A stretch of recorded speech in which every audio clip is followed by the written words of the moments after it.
On avait vu dans la partie 1 le poste HTBT ainsi que le disjoncteur d'alimentation du TGBT bâtiment B et on s'était arrêté sur l'interrupteur sectionneur. Tout d'abord, les schémas électriques sont toujours représentés au repos et le schéma présenté est un schéma unifilaire. Donc à côté de chaque équipement représenté sur le schéma, on va indiquer son repère, le modèle, on peut mettre le nombre de pôles, le calibre et dans le cas des DDR, la sensibilité. Donc on reprend avec le départ D1, le modèle c'est un DXH courbe C, le nombre de pôles 4, le calibre 32 ampères et la sensibilité du différentiel 300 mA. L'alimentation du disjoncteur vient du jeu de barre général. Et en aval de ce disjoncteur, ça va aller sur les bornes 3, 4, 5 et 6. Et le câble d'alimentation qui part du bornier est de type U1000 RO2V 5G6. Et là, on va vérifier. Donc, c'est bien un C32, 4 pôles coupés, 4 pôles protégés.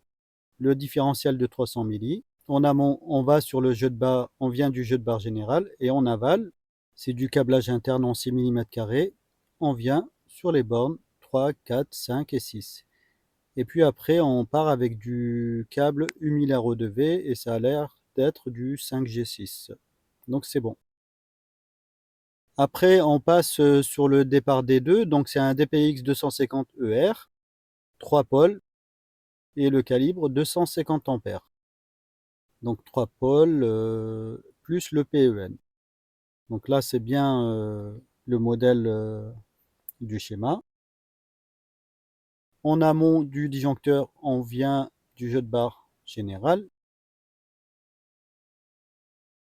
Et en aval, on va aller sur les bornes 7, 8 et 9. Là, c'est du H07RNF, on aurait dit. Et là, qu'est-ce qu'ils nous disent sur le schéma? Donc, il y a une longueur de 8 mètres. Donc, c'est des câbles unipolaires du 1 fois 95 mm². Après, on fait le départ D3, c'est un DXH courbe C, 3 pôles, 100 ampères. Et ça alimente le Canalis, non. Donc l'autoclave de la salle de lavage. Il y a 60 mètres et c'est du 4G35. On le verra dans la prochaine partie parce que là, il y avait un souci.